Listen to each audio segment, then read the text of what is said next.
بسم الله الرحمن الرحيم يسألونك عن الأنفال قل الأنفال لله والرسول فاتقوا الله وأصلحوا ذات بينكم وأطيعوا الله ورسوله إن كنتم مؤمنين إنما المؤمنون الذين إذا ذكر الله وجلت قلوبهم وإذا تليت عليهم آياته زادتهم إيمانا وعلى ربهم يتوكلون الذين يقيمون الصلاة ومما رزقناهم ينفقون أولئك هم المؤمنون حقا لهم درجات عند ربهم ومغفرة ورزق كريم كما أخرجك ربك من بيتك بالحق وإن فريقا من المؤمنين لكارهون يجادلونك في الحق بعدما تبين كأنما يساقون إلى الموت وهم ينظرون وإذ يعدكم الله إحدى الطائفتين أنها لكم وتودون أن غير ذات الشوكة تكون لكم ويريد الله أن يحق الحق بكلماته ويقطع دابر الكافرين ليحق الحق ويبطل الباطل ولو كره المجرمون إذ تستغيثون ربكم فاستجاب لكم أني ممدكم ب1000 من الملائكة مردفين وما جعله الله إلا بشرى ولتطمئن به قلوبكم وما النصر إلا من عند الله إن الله عزيز حكيم إذ يغشيكم النعاس أمنة منه وينزل عليكم من السماء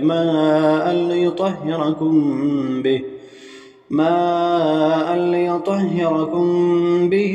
ويذهب عنكم رجز الشيطان وليربط على قلوبكم ويثبت به الأقدام إذ يوحي ربك إلى الملائكة أني معكم فثبتوا الذين آمنوا سألقي في قلوب الذين كفروا الرعب فاضربوا فوق الأعناق واضربوا منهم كل بنان ذلك بأنهم شاقوا الله ورسوله ومن يشاقق الله ورسوله فإن الله شديد العقاب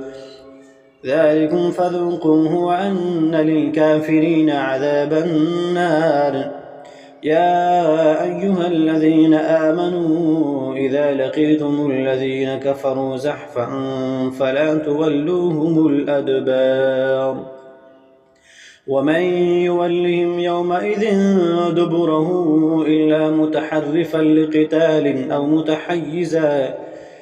أو متحيزا إلى فئة فقد باء بغضب من الله ومأواه جهنم وبئس المصير فلم تقتلوهم ولكن الله قتلهم وما رميت إذ رميت ولكن الله رمى وليبلي المؤمنين منه بلاء حسنا إن الله سميع عليم ذلكم وأن الله موهن كيد الكافرين إن تستفتحوا فقد جاءكم الفتح وإن تنتهوا فهو خير لكم وإن تعودوا نعد ولن تغني عنكم فئتكم شيئا ولو كثرت وأن الله مع المؤمنين يا أيها الذين آمنوا أطيعوا الله ورسوله ولا تولوا عنه وأنتم تسمعون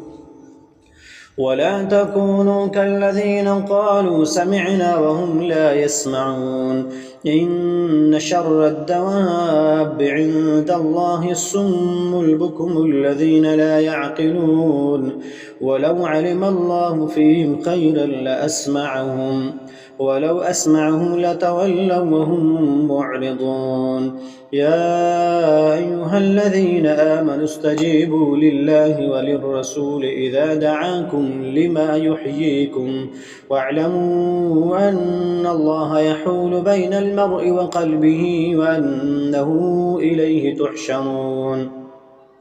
واتقوا فتنة لا تصيبن الذين ظلموا منكم خاصة واعلموا أن الله شديد العقاب واذكروا إذ أنتم قليل مستضعفون في الأرض تخافون أن يتخطفكم الناس فآواكم وأيدكم بنصره ورزقكم من الطيبات لعلكم تشكرون يا أيها الذين آمنوا لا تخونوا الله والرسول وتخونوا أماناتكم وأنتم تعلمون واعلموا أنما أموالكم وأولادكم فتنة وأن الله عنده أجر عظيم يا أيها الذين آمنوا إن تتقوا الله يجعل لكم فرقانا ويكفر عنكم سيئاتكم ويغفر لكم والله ذو الفضل العظيم وإذ يمكر بك الذين كفروا ليثبتوك أو يقتلوك أو يخرجوك ويمكرون ويمكر الله والله خير الماكرين وإذا تتلى عليهم آياتنا قالوا قد سمعنا لو نشاء لقلنا مثل هذا إن هذا إلا أساطير الأولين وإذ قالوا اللهم إن كان هذا هو الحق من عندك فأمطر علينا حجارة من السماء أو ائتنا بعذاب أليم وما كان الله ليعذبهم وأنت فيهم وما كان الله معذبهم وهم يستغفرون وما لهم ألا يعذبهم الله وهم يصدون عن المسجد الحرام وما كانوا أولياءه إن أولياؤه إلا المتقون ولكن أكثرهم لا يعلمون وما كان صلاتهم عند البيت إلا مكاء وتصدية فذوقوا العذاب بما كنتم تكفرون إن الذين كفروا ينفقون أموالهم ليصدوا عن سبيل الله فسينفقونها ثم تكون عليهم حسرة ثم يغلبون والذين كفروا إلى جهنم يحشرون ليميز الله الخبيث من الطيب ويجعل الخبيث بعضه على بعض فيركمه جميعا فيجعله في جهنم أولئك هم الخاسرون قل للذين كفروا إن ينتهوا يغفر لهم ما قد سلف وإن يعودوا فقد مضت سنة الأولين وقاتلوهم حتى لا تكون فتنة ويكون الدين كله لله فإن انتهوا فإن الله بما يعملون بصير وإن تولوا فاعلموا أن الله مولاكم نعم المولى ونعم النصير واعلموا أنما غنمتم من شيء فأن لله خمسه وللرسول ولذي القربى واليتامى والمساكين وابن السبيل إن كنتم آمنتم بالله وما أنزلنا على عبدنا يوم الفرقان يوم التقى الجمعان والله على كل شيء قدير إذ أنتم بالعدوة الدنيا وهم بالعدوة القصوى والركب أسفل منكم ولو تواعدتم لاختلفتم في الميعاد ولكن ليقضي الله أمرا كان مفعولا ليهلك من هلك عن بينة ويحيى من حي عن بينة وإن الله لسميع عليم إذ يريكهم الله في منامك قليلا ولو أراكهم كثيرا لفشلتم ولتنازعتم في الأمر ولكن الله سلم إنه عليم بذات الصدور. وإذ يريكموهم إذ التقيتم في أعينكم قليلا ويقللكم في أعينهم ليقضي الله أمرا كان مفعولا وإلى الله ترجع الأمور. يا أيها الذين آمنوا إذا لقيتم فئة فاثبتوا واذكروا الله كثيرا لعلكم تفلحون. وأطيعوا الله ورسوله ولا تنازعوا فتفشلوا وتذهب ريحكم واصبروا إن الله مع الصابرين. ولا تكونوا كالذين خرجوا من ديارهم بطرا ورئاء الناس ويصدون عن سبيل الله والله بما يعملون محيط. وإذ زين لهم الشيطان أعمالهم وقال لا غالب لكم اليوم من الناس وإني جار لكم فلما تراءت الفئتان نكص على عقبيه وقال إني بريء منكم إني أرى ما لا ترون إني أخاف الله والله شديد العقاب. إذ يقول المنافقون والذين في قلوبهم مرض غر هؤلاء دينهم ومن يتوكل على الله فإن الله عزيز حكيم. ولو ترى إذ يتوفى الذين كفروا الملائكة يضربون وجوههم وأدبارهم وذوقوا عذاب الحريق ذلك بما قدمت أيديكم وأن الله ليس بظلام للعبيد. كدأب آل فرعون والذين من قبلهم كفروا بآيات الله فأخذهم الله بذنوبهم إن الله قوي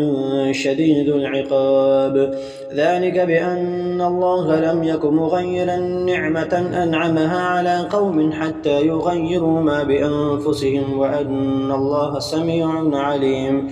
كدأب آل فرعون والذين من قبلهم كذبوا بآيات ربهم فأهلكناهم بذنوبهم وأغرقنا آل فرعون وكل كانوا ظالمين. إن شر الدواب عند الله الذين كفروا فهم لا يؤمنون. الذين عاهدت منهم ثم ينقضون عهدهم في كل مرة وهم لا يتقون. فإما تثقفنهم في الحرب فشرد بهم من خلفهم لعلهم يذكرون. وإما تخافن من قوم خيانة فانبذ إليهم على سواء إنهم لا يعجزون.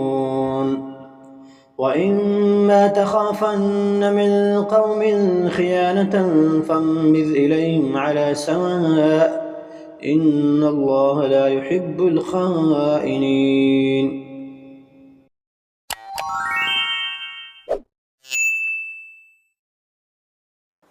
بسم الله الرحمن الرحيم. إذا وقعت الواقعة ليس لوقعتها كاذبة خافضة رافعة إذا رجت الأرض رجا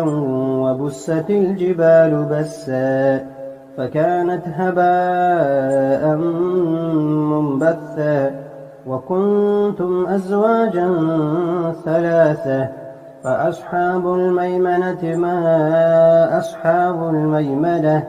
وأصحاب المشأمة ما أصحاب المشأمة والسابقون السابقون أولئك المقربون في جنات النعيم ثلة من الأولين وقليل من الآخرين على سرر موضونة متكئين عليها متقابلين يطوف عليهم ولدان مخلدون بأكواب وأباريق وكأس من معين لا يصدعون عنها ولا ينزفون وفاكهة مما يتخيرون ولحم طير مما يشتهون وحور عين كأمثال اللؤلؤ المكنون جزاء بما كانوا يعملون لا يسمعون فيها لغوا ولا تأثيما إلا قيلا سلاما سلاما وأصحاب اليمين ما أصحاب اليمين في سدر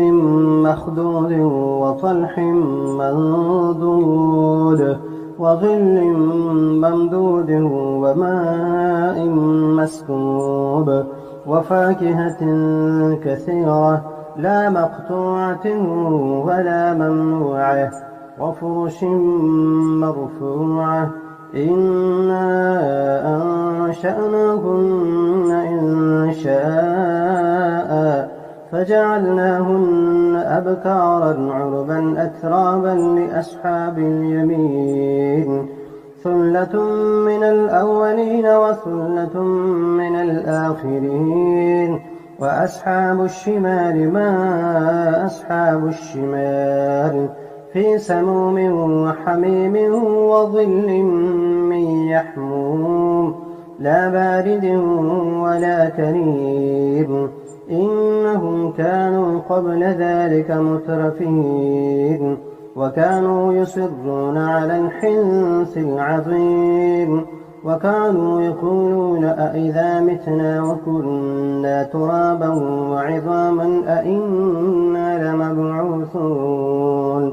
أوآباؤنا الأولون قل إن الأولين والآخرين لمجموعون إلى ميقات يوم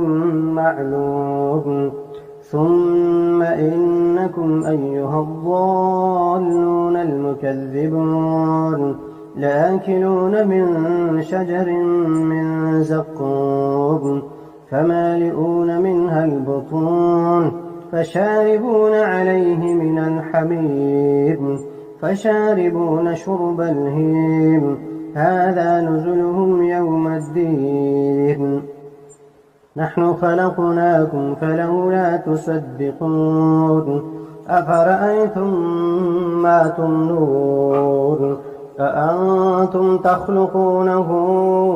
أم نحن الخالقون نحن قدرنا بينكم الموت وما نحن بمسبوقين على أن نبدل أمثالكم وننشئكم فيما لا تعلمون ولقد علمتم النشأة الأولى فلولا تذكرون أفرأيتم ما تحرثون أأنتم تزرعونه أم نحن الزارعون لو نشاء لجعلناه حطاما فظلتم تفكهون إنا لمغرمون بل نحن محرومون أفرأيتم الماء الذي تشربون أأنتم أنزلتموه من المزن أم نحن المنزلون لو نشاء جعلناه أجاجا فلولا تشكرون أفرأيتم النار التي تورون أأنتم أنشأتم شجرتها أم نحن المنشئون نحن جعلناها تذكرة ومتاعا للمقوين فسبح باسم ربك العظيم فلا أقسم بمواقع النجوم وإنه لقسم لو تعلمون عظيم إنه لقرآن كريم في كتاب مكنون لا يمسه إلا المطهرون تنزيل من رب العالمين أفبهذا الحديث أنتم مدهنون وتجعلون رزقكم أنكم تكذبون فلولا إذا بلغت الحلقوم وأنتم حينئذ تنظرون ونحن أقرب إليه منكم ولكن لا تبصرون فلولا إن كنتم غير مدينين ترجعونها إن كنتم صادقين فأما إن كان من المقربين فروح وريحان وجنة نعيم وأما إن كان من أصحاب اليمين فسلام لك من أصحاب اليمين وأما إن كان من المكذبين الضالين فنزل من حميم وتصلية جحيم إن هذا لهو حق اليقين فسبح باسم ربك العظيم. بسم الله الرحمن الرحيم. الرحمن علم القرآن خلق الإنسان علمه البيان الشمس والقمر بحسبان والنجم والشجر يسجدان والسماء رفعها ووضع الميزان ألا تطغوا في الميزان وأقيموا الوزن بالقسط ولا تخسروا الميزان والأرض وضعها للأنام فيها فاكهة والنخل ذات الأكمام والحب ذو العصف والريحان فبأي آلاء ربكما تكذبان خلق الإنسان من صلصال كالفخار وخلق الجان من مارج من نار فبأي آلاء ربكما تكذبان رب المشرقين ورب المغربين فبأي آلاء ربكما تكذبان مرج البحرين يلتقيان بينهما برزخ لا يبغيان فبأي آلاء ربكما تكذبان يخرج منهما اللؤلؤ والمرجان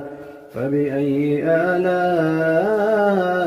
ربكما تكذبان وله الجوار المنشآت في البحر كالأعلام فبأي آلاء ربكما تكذبان كل من عليها فان ويبقى وجه ربك ذو الجلال والإكرام فبأي آلاء ربكما تكذبان يسأله من في السماوات والأرض كل يوم هو في شأن يسأله من في السماوات والأرض كل يوم هو في شأن فبأي آلاء ربكما تكذبان سنفرغ لكم أيها الثقلان فبأي آلاء ربكما تكذبان يا معشر الجن والإنس إن استطعتم أن تنفذوا من أقطار السماوات والأرض فانفذوا لا تنفذون إلا بسلطان فبأي آلاء ربكما تكذبان يرسل عليكما شواظ من نار ونحاس فلا تنتصران فبأي آلاء ربكما تكذبان فإذا انشقت السماء فكانت وردة كالدهان فبأي آلاء ربكما تكذبان فيومئذ لا يسأل عن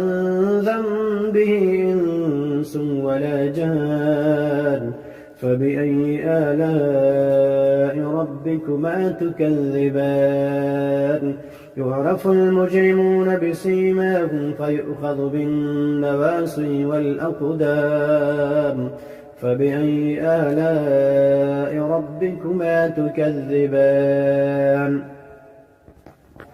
هذه جهنم التي يكذب بها المجرمون يطوفون بينها وبين حميم آن فبأي آلاء ربكما تكذبان ولمن خاف مقام ربه جنتان فبأي آلاء ربكما تكذبان ذواتا أفنان فبأي آلاء ربكما تكذبان فيهما عينان تجريان فبأي آلاء ربكما تكذبان فيهما من كل فاكهة زوجان فبأي آلاء ربكما تكذبان متكئين على فرش بطائنها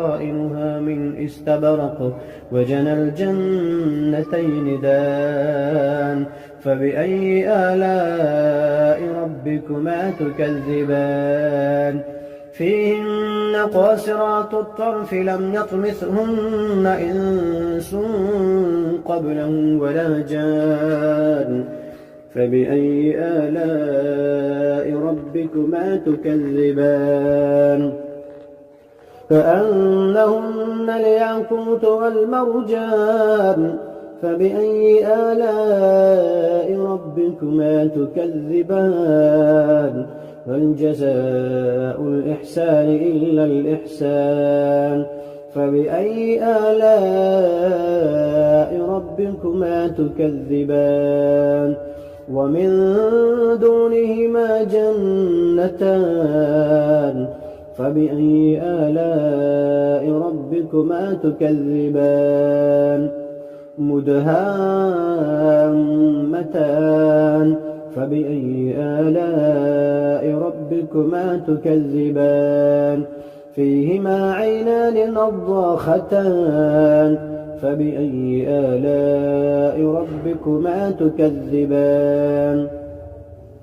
فيهما فاكهة ونخل ورمان فبأي آلاء ربكما تكذبان فيهن خيرات حسان فبأي آلاء ربكما تكذبان حور مقصورات في الخيام فبأي آلاء ربكما تكذبان لم يطمثهن إنس قبلهم ولا جان فبأي آلاء ربكما تكذبان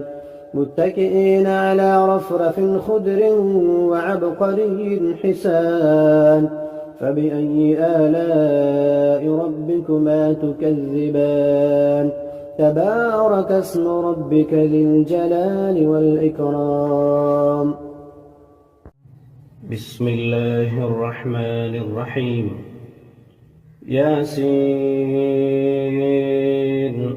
والقرآن الحكيم إنك لمن المرسلين على صراط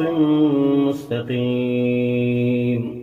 تنزيل العزيز الرحيم لتنذر قوما ما أنذر آباؤهم فهم غافلون لقد حق القول على أكثرهم فهم لا يؤمنون إنا جعلنا في أعناقهم أغلالا فهي إلى الأذقان فهم مقمحون وجعلنا من بين أيديهم سدا ومن خلفهم سدا فأغشيناهم فهم لا يبصرون وسواء عليهم أأنذرتهم أم لم تنذرهم لا يؤمنون إنما تنذر من اتبع الذكر وخشي الرحمن بالغيب فبشره بمغفرة وأجر كريم إنا نحن نحيي الموتى ونكتب ما قدموا وآثارهم وكل شيء أحصيناه في إمام مبين واضرب لهم مثلا أصحاب القرية إذ جاءها المرسلون إذ أرسلنا إليهم 2 فكذبوهما فعززنا بثالث فقالوا إنا إليكم مرسلون قالوا ما أنتم إلا بشر مثلنا وما أنزل الرحمن من شيء إن أنتم إلا تكذبون قالوا ربنا يعلم إنا إليكم لمرسلون وما علينا إلا البلاغ المبين قالوا إنا تطيرنا بكم لئن لم تنتهوا لنرجمنكم وليمسنكم منا عذاب أليم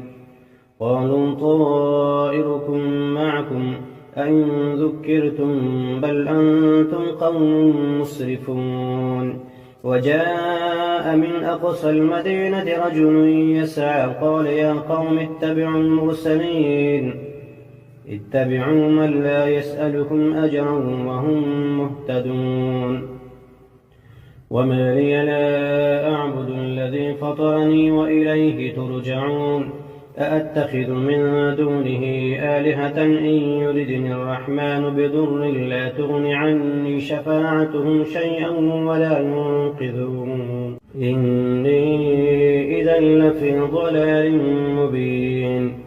إني آمنت بربكم فاسمعون قيل ادخل الجنة قال يا ليت قومي يعلمون بما غفر لي ربي وجعلني من المكرمين وما أنزلنا على قومه من بعده من جند من السماء وما كنا منزلين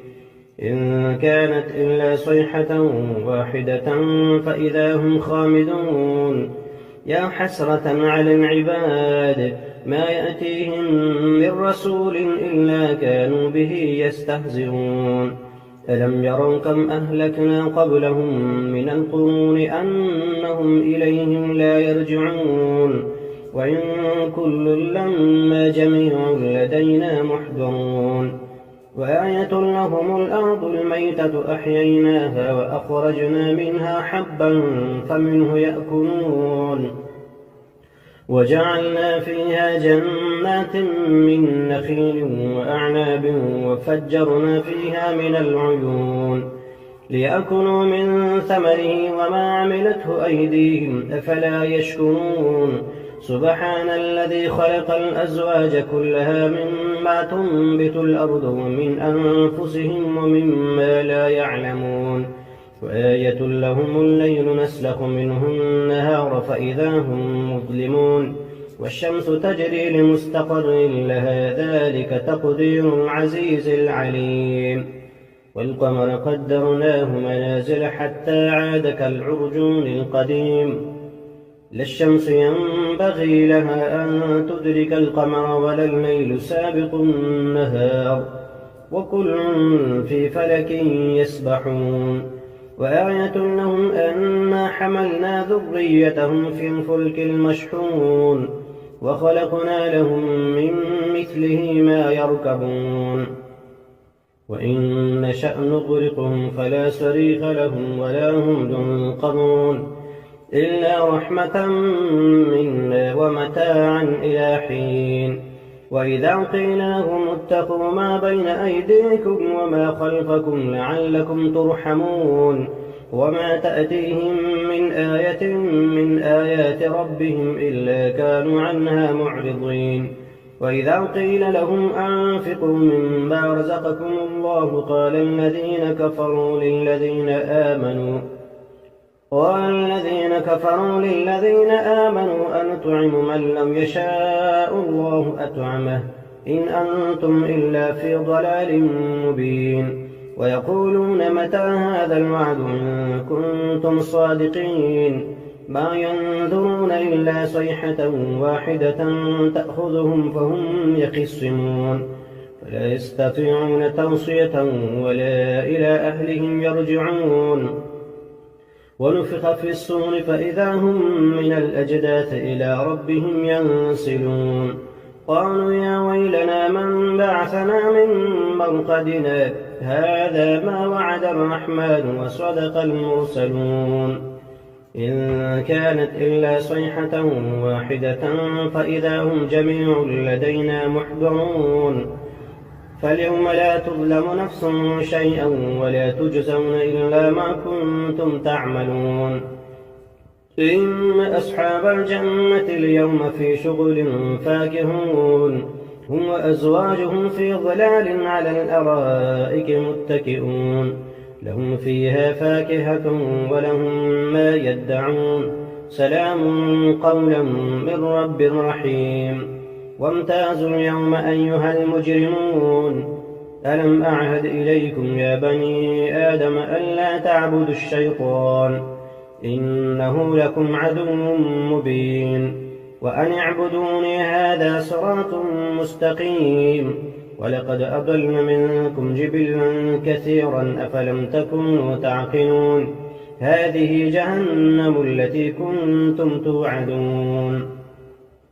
اصلوها اليوم بما كنتم تكفرون. اليوم نختم على أفواههم وتكلمنا أيديهم وتشهد أرجلهم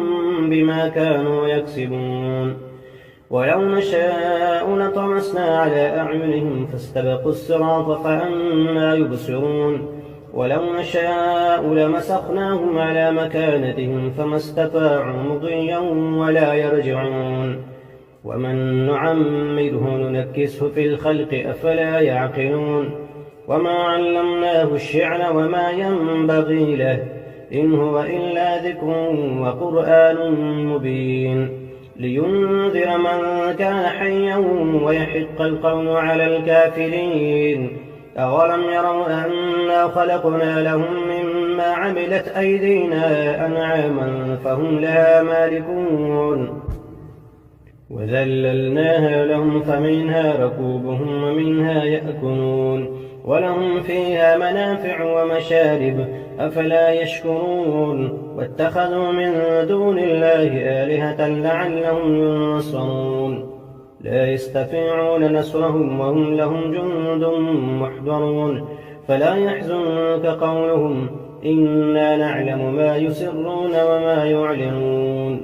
أولم ير الإنسان أنا خلقناه من نطفة فإذا هو خصيم مبين. وضرب لنا مثلا ونسي خلقه قال من يحيي العظام وهي رميم قل يحييها الذي أنشأها أول مرة وهو بكل خلق عليم. الذي جعل لكم من الشجر الأخضر نارا فإذا أنتم منه توقدون. أوليس الذي خلق السماوات والأرض بقادر على أن يخلق مثلهم بلى وهو الخلاق العليم. إنما أمره إذا أراد شيئا أن يقول له كن فيكون. فسبحان الذي بيده ملكوت كل شيء وإليه ترجعون. بسم الله الرحمن الرحيم. الحمد لله الذي أنزل على عبده الكتاب ولم يجعل له عوجا قيما لينذر بأسا شديدا من لدنه ويبشر المؤمنين الذين يعملون الصالحات أن لهم أجرا حسنا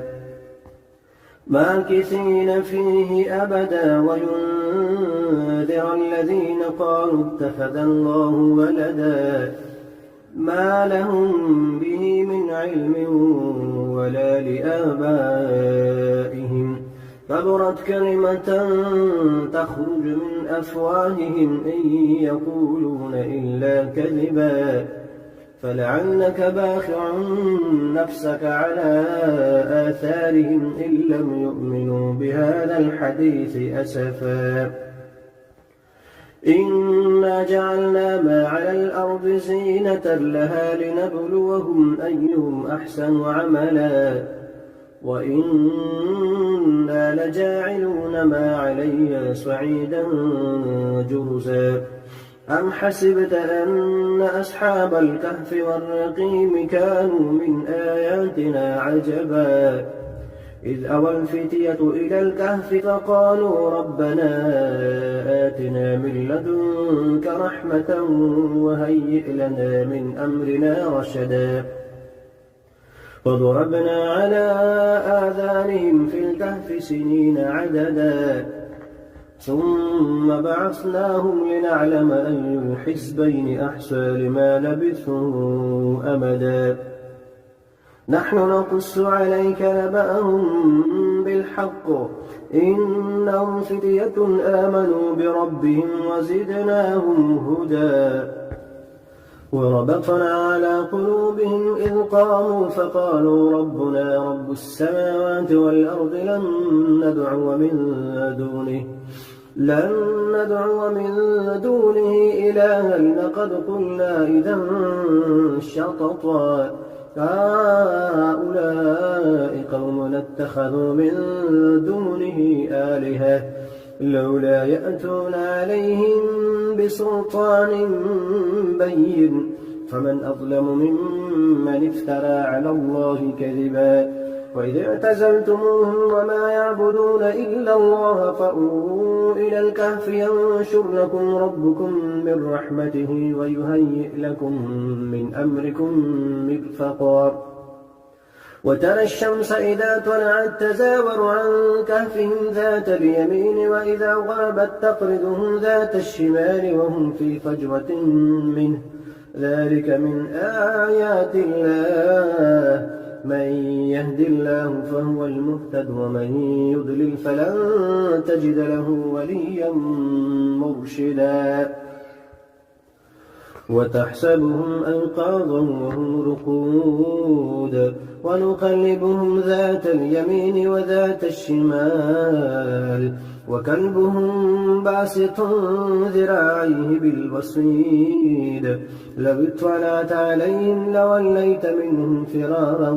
ولملئت منهم رعبا وكذلك بعثناهم ليتساءلوا بينهم قال قائل منهم كم لبثتم قالوا لبثنا يوما أو بعض يوم قالوا ربكم أعلم بما لبثتم فابعثوا أحدكم بورقكم هذه إلى المدينة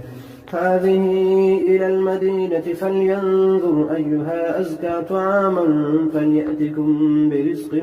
منه وليتلطف ولا يشعرن بكم أحدا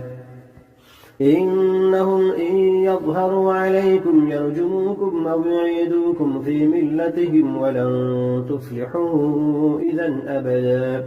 وكذلك أعثرنا عليهم ليعلموا أن وعد الله حق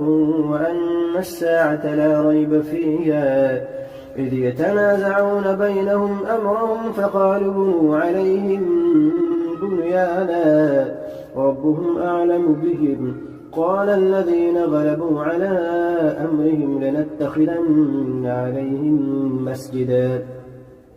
سيقولون ثلاثة رابعهم كلبهم ويقولون خمسة سادسهم كلبهم رجما بالغيب ويقولون سبعة وثامنهم كلبهم قل ربي أعلم بعدتهم ما يعلمهم إلا قليل فلا تمار فيهم إلا مراء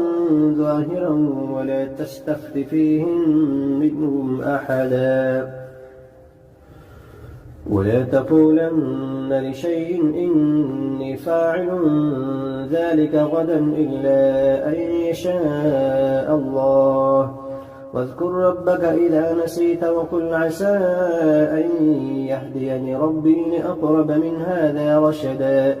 ولبثوا في كهفهم 300 سنين وازدادوا 9 قل الله أعلم بما لبثوا له غيب السماوات والأرض أبصر به وأسمع ما لهم من دونه من ولي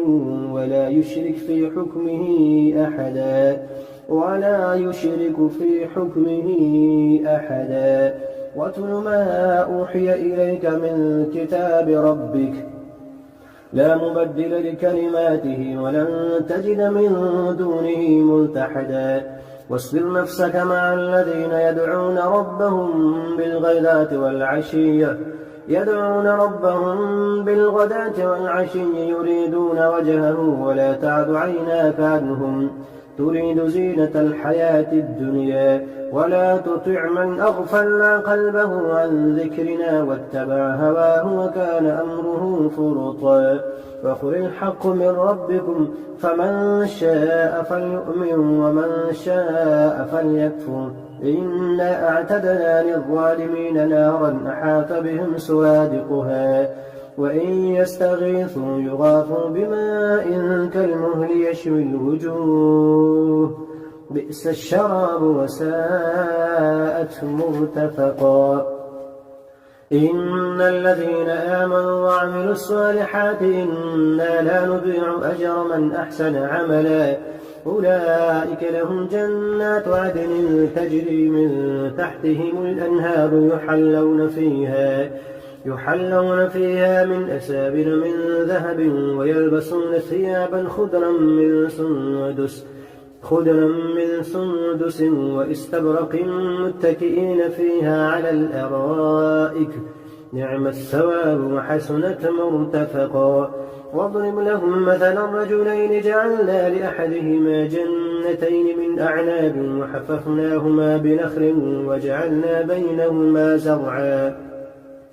كلتا الجنتين آتت أكلها ولم تظلم منه شيئا وفجرنا خلالهما نهرا وكان له ثمر فقال لصاحبه وهو يحاوره أنا أكثر منك مالا وأعز نفرا ودخل جنته وهو ظالم لنفسه قال ما أظن أن تبيد هذه أبدا وما أظن الساعة قائمة ولئن رددت إلى ربي لأجدن خيرا منها منقلبا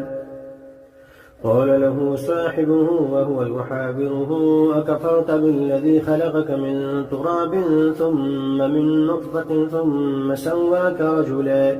لكن هو الله ربي ولا أشرك بربي أحدا ولولا إذ دخلت جنتك قلت ما شاء الله لا قوة إلا بالله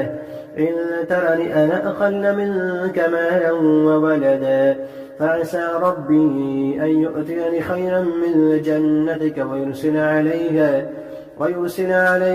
حسبانا من السماء فتصبح صعيدا زلقا أو يصبح ماؤها غورا فلن تستطيع له طلبا وأحيط بثمره فأصبح يقلب كفيه على ما أنفق فيها وهي خابية على عروشها ويقول يا ليتني لم أشرك بربي أحدا ولم تكن له فئة ينصرونه من دون الله وما كان منتصرا هنالك الولاية لله الحق هو خير ثوابا وخير عقبا واضرب لهم مثل الحياة الدنيا كماء إن أنزلناه من السماء فاختلط به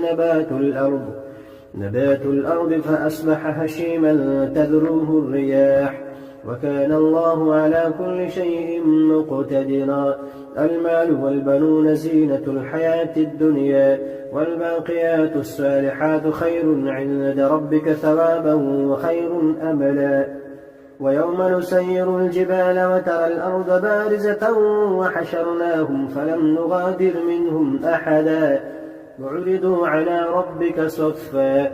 لقد جئتمونا كما خلقناكم أول مرة بل زعمتم أن لن نجعل لكم موعدا.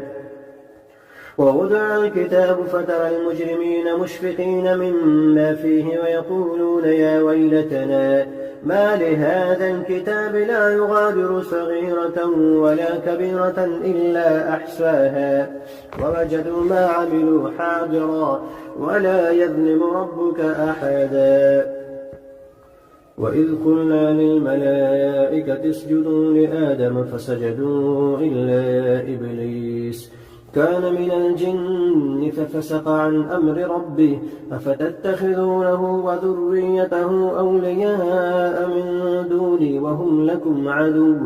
بئس للظالمين بدلا. ما أشهدتم خلق السماوات والأرض ولا خلق أنفسهم وما كنت متخذ المضلين عضدا. ويوم يقول نادوا شركائي الذين زعمتم فدعوهم ولم يستجيبوا لهم وجعلنا بينهم موبقا. ورأى المجرمون النار فظنوا أنهم مواقعوها ولم يجدوا عنها مصرفا. ولقد صرفنا في هذا القرآن للناس من كل مثل وكان الإنسان أكثر شيء جدلا. وما منع الناس أن يؤمنوا إذ جاءهم الهدى ويستغفروا ربهم إلا أن تأتيهم سنة الأولين أو يأتيهم العذاب قبلا. وما نرسل المرسلين إلا مبشرين ومنذرين ويجادل الذين كفروا بالباطل ليدحضوا به الحق واتخذوا آياتي وما أنذروا هزوا. ومن أظلم ممن ذكر بآيات ربه فأعرض عنها ونسي ما قدمت يداه إنا جعلنا على قلوبهم أكنة أن يفقهوه وفي آذانهم وقرا وإن تدعهم إلى الهدى فلن يهتدوا إذا أبدا. وربك الغفور ذو الرحمة لو يؤاخذهم بما كسبوا لعجل لهم العذاب بل لهم موعد لن يجدوا من دونه موئلا. وتلك القرى أهلكناهم لما ظلموا وجعلنا لمهلكهم موعدا. وإذ قال موسى لفتاه لا أبرح حتى أبلغ مجمع البحرين أو أمضي حقبا فلما بلغا مجمع بينهما نسيا حوتهما فاتخذ سبيله في البحر سربا فلما جاوزا قال لفتاه آتنا غداءنا لقد لقينا من سفرنا هذا نصبا. قال أرأيت إذ أوينا إلى الصخرة فإني نسيت الحوت وما أنسانيه إلا الشيطان أن أذكره واتخذ سبيله في البحر عجبا. قال ذلك ما كنا نبغي فارتد على آثارهما قصصا فوجدا عبدا من عبادنا آتيناه رحمة من عندنا وعلمناه من لدنا علما. قال له موسى هل أتبعك على أن تعلمني مما علمت رشدا قال إنك لن تستطيع معي صبرا وكيف تصبر على ما لم تحط به خبرا قال ستجدني إن شاء الله صابرا ولا أعصي لك أمرا. قال فإن اتبعتني فلا تسألني عن شيء حتى أحدث لك منه ذكرا. فانطلقا حتى إذا ركبا في السفينة خرقها قال أخلقتها لتغرق أهلها لقد جئت شيئا إمرا. قال ألم أقل إنك لن تستطيع معي صبرا. قال لا تؤاخذني بما نسيت ولا ترهقني من أمري عسرا. فانطلقا حتى إذا لقيا غلاما فقتله. قال أقتلت نفسا زكية بغير نفس لقد جئت شيئا نكرا. قال ألم نقل لك إنك لن تستطيع معي صبرا. قال إن سألتك عن شيء بعدها فلا تصاحبني قد بلغت من لدني عذرا. فانطلقا حتى إذا أتيا أهل قرية استطعما أهلها فأبوا أن يضيفوهما فوجدا فيها جدارا يريد أن ينقض فأقامه. قال لو شئت لاتخذت عليه أجرا. قال هذا فراق بيني وبينك سأنبئك بتأويل ما لم تستطع عليه صبرا. أما السفينة فكانت لمساكين يعملون في البحر فأردت أن أعيبها وكان وراءهم ملك يأخذ كل سفينة غصبا. وأما الغلام فكان أبواه مؤمنين فخشينا أن يرهقهما طغيانا وكفرا فأردنا أن يبدلهما ربهما خيرا منه زكاة وأقرب رحما. وأما الجدار فكان لغلامين يتيمين في المدينة وكان تحته كنز لهما وكان أبوهما صالحا فأراد ربك أن يبلغا أشدهما ويستخرجا كنزهما رحمة من ربك وما فعلته عن أمري ذلك تأويل ما لم تستطع عليه صبرا. ويسألونك عن ذي القرنين قل سأتلو عليكم منه ذكرا. إنا مكنا له في الأرض وآتيناه من كل شيء سببا فأتبع سببا حتى إذا بلغ مغرب الشمس وجدها تغرب في عين حمئة ووجد عندها قوما. قلنا يا ذا القرنين إما أن تعذب وإما أن تتخذ فيهم حسنا. قال أما من ظلم فسوف نعذبه ثم يرد إلى ربه فيعذبه عذابا نكرا. وأما من آمن وعمل صالحا فله جزاء الحسنى وسنقول له من أمرنا يسرا. ثم أتبع سببا حتى إذا بلغ مطلع الشمس وجدها تطلع على قوم لم نجعل لهم من دونها سترا كذلك فقد أحطنا بما لديه خبرا. ثم أتبع سببا حتى إذا بلغ بين السدين وجد من دونهما قوما لا يكادون يفقهون قولا. قالوا يا ذا القرنين إن يأجوج ومأجوج مفسدون في الأرض فهل نجعل لك خرجا على أن تجعل بيننا وبينهم سدا. قال ما مكنني فيه ربي خير فأعينوني بقوة أجعل بينكم وبينهم ردما. آتوني زبر الحديد حتى إذا ساوى بين الصدفين قال انفخوا حتى إذا جعله نارا قال آتوني أفرغ عليه قطرا.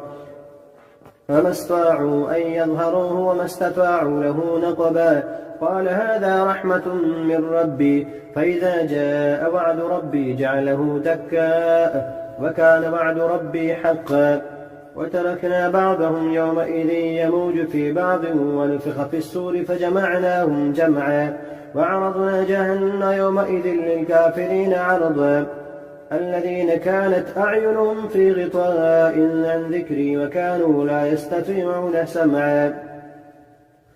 أفحسب الذين كفروا أن يتخذوا عبادي من دوني أولياء إنا أعتدنا للكافرين نزلا. قل هل ننبئكم بالأخسرين أعمالا الذين ضل سعيهم في الحياة الدنيا وهم يحسبون أنهم يحسنون صنعا أولئك الذين كفروا بآيات ربهم ولقائه فحبطت أعمالهم فلا نقيم لهم يوم القيامة وزنا إن الذين آمنوا